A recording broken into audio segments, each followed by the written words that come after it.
Salut la compagnie, c'est Jules Melon et aujourd'hui dans un procédé critique, il va être question de cinéma d'animation brésilien, ce qui est très rare, mais ce n'est pas la première fois que j'évoque ce style de film venu de ce pays sur la chaîne, puisqu'il y a quelques années à peine, j'avais fait un podcast sur Le Secret des Pères Lims, qui était la troisième réalisation d'Ale Abreu. Ça tombe bien, c'est bel et bien de ce metteur en scène qu'on va parler ici, ce dessinateur, ce créateur, à travers son deuxième long métrage, sorti en 2014, O Menino e o Mundo, version originale, en français ça donne Le Garçon et le Monde, qui a connu un véritable succès d'estime, puisqu'il a reçu le prix du public au Festival international du film d'animation d'Annecy, donc l'année de sa sortie, en 2014. Pour son premier long métrage, je ne sais pas, il semble introuvable.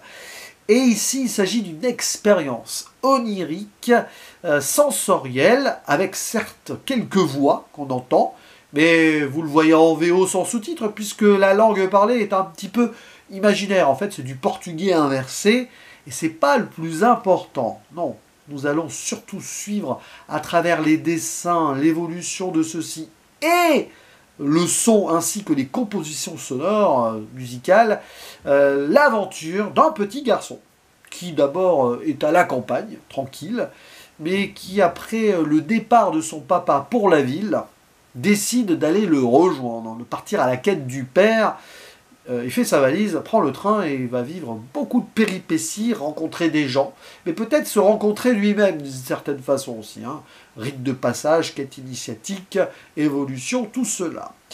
Et n'allez pas chercher trop de logique dans tout ce qui peut se passer, notamment dans la deuxième partie, parce que ça a beau être très enfantin sur le papier et sur la forme, et pour cause, on est de son point de vue, donc des dessins très école primaire, vous savez, comme ça. Mais alors, oui, quand les couleurs s'invitent, ça change. Et il va y avoir une évolution aussi du style dans le dernier acte, et surtout quand il va y avoir beaucoup de choses à l'écran, la ville, quoi.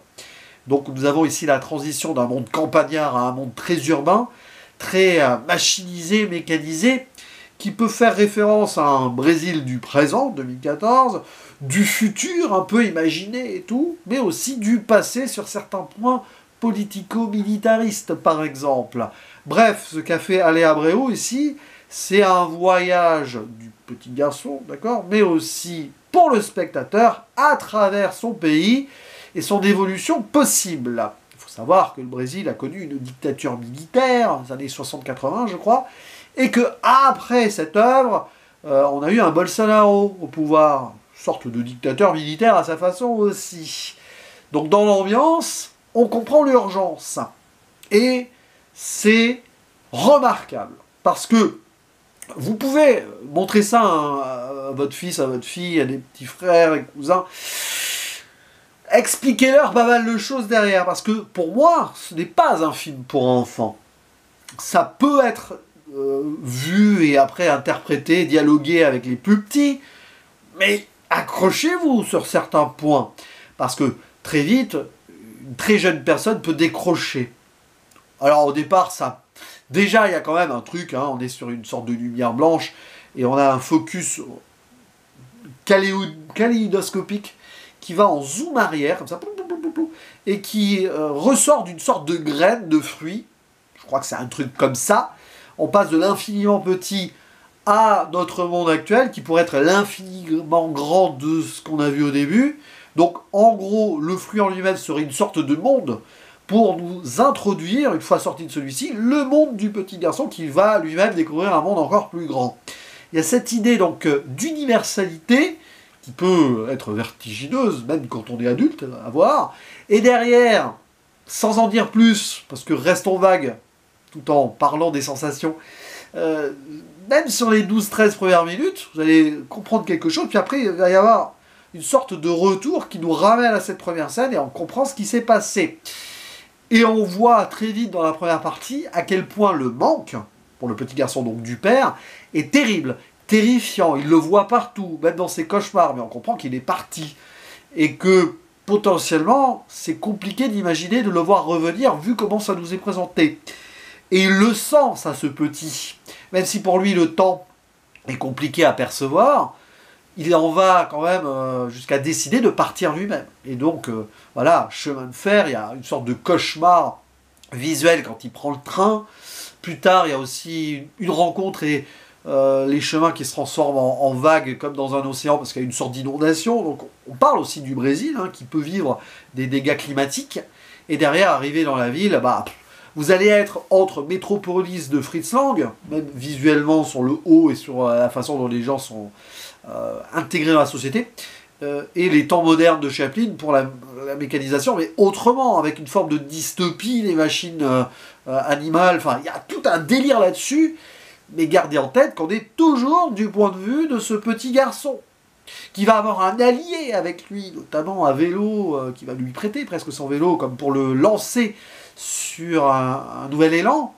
Et alors, quand vous comprenez, arriver au bout, ce que ça voulait dire métaphoriquement et allégoriquement, c'est extraordinaire. Je ne veux pas vous spoiler, mais c'est pas évident. Et c'est que à la fin, tu comprends beaucoup de choses. C'est poignant. C'est passionnant aussi dans la façon de ce choix narratif, la façon dont c'est narré.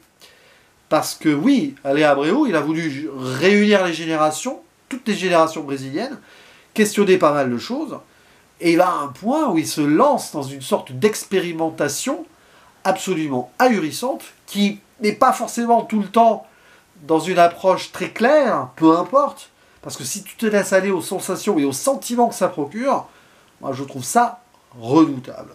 Et dès ce début, voilà, cette idée que cette graine, ce fruit, tout ça qu'on va planter, on voit, il va germer quelque chose de cela. Vous allez comprendre, arriver au bout, pourquoi c'est là. C'est à la fois déchirant et beau, d'ailleurs, sur le principe. Et la façon dont il va progresser et évoluer, le petit, c'est extraordinaire. C'est extraordinaire. C'est un film qui mélange, comme je le disais plus ou moins en intro, le temps du Brésil, le passé, présent, futur. Le temps de ce petit garçon aussi, qui est tellement perdu avec l'absence du père, qu'il a tout dilué, y compris donc dans la vision de ses aventures. D'emblée, on comprend que il y a quelque chose de fantastique presque dans sa perception des choses, parce que c'est un rêveur, c'est un petit.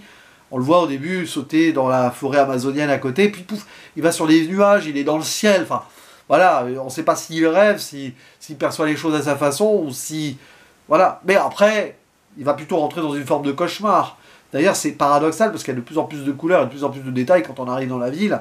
C'est de plus en plus travaillé dans le dessin, ça reste du dessin quand même. Mais les détails au début sont très légers. Voilà, c'est le monde tranquille où il n'y a pas forcément besoin de mettre beaucoup de choses pour bien être pour vivre son existence de façon paisible. Mais après, ça va s'agiter et ça s'agite aussi sur le dessin. Et alors, les compositions musicales, il y a beaucoup de personnes qui ont été impliquées là. Je ne vais pas les citer. Il y a des noms assez connus d'ailleurs sur la scène brésilienne musicale. Il y a des sons qui sont faits avec des instruments pour les bruits, mais aussi des compositions derrière. Il y a cette flûte qui revient souvent et qui est un petit peu le souvenir du père. Et waouh, vous êtes porté musicalement de A à Z. C'est un film qui s'écoute autant que ce qui se regarde. Et ça, c'est rare en fait. Il va y avoir même un geste absolument fou. Alors, c'est pas un spoil, mais on va voir du live action avec des vraies images. Pour montrer qu'on est dans la réalité du Brésil qu'il veut montrer. Un moment qui va être entre Chris Marker et. J'ai plus le nom du monsieur qui avait fait. Ce magnifique court-métrage qui s'appelait L'île aux fleurs. Furtado, je crois son nom, mais j'ai plus son prénom. Jorge Furtado, je crois que c'est ça. Si je dis une bêtise, c'est pas grave.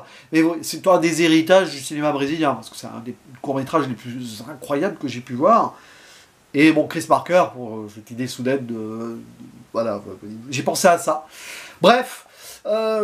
Oui, c'est pas un film à voir forcément comme ça, tranquille, en famille, ou alors il faut vraiment expliquer derrière, et le petit, il faut le tenir devant, quoi. Mais c'est extraordinaire de proposer quelque chose comme ça. Et déjà, dans Le Secret des Perlins, dont j'avais parlé en podcast, donc, il y avait un truc, avec une révélation finale qui remettait tout en perspective. Bah là, c'est pareil, il y a quelque chose qui remet tout en perspective, ou qui ouvre des perspectives tout en les refermant d'une certaine façon aussi. Et ouais, ça prend au cœur et au tripes, quand même. Voilà. Donc Le Garçon et le Monde, c'est film d'animation, mais c'est du cinéma, au sens large de toute façon, qui peut parler plus aux générations futures, enfin adultes, mais qui est nécessaire dans une forme de transmission. Parce que certes, ça parle du Brésil, d'accord, mais on peut faire des parallèles avec certaines formes de société qui commencent à... Bref, enfin bon, une société qui peut broyer aussi Mais il est important de garder cette insouciance peut-être pour avancer tout en progressant dans un monde qui est parfois hostile. Je laisse ça comme ça. En tout cas, c'est une pépite à découvrir. N'hésitez pas à dire en commentaire si vous connaissez ce film, déjà, si vous l'avez vu à l'époque peut-être, parce qu'il a eu sa petite répétition il y a 10 ans, voilà, 10-11 ans, il y a pas mal de gens qui l'avaient vu. Hein. Mais en tout cas, on en discute en commentaire, et je vous dis à la prochaine, ciao.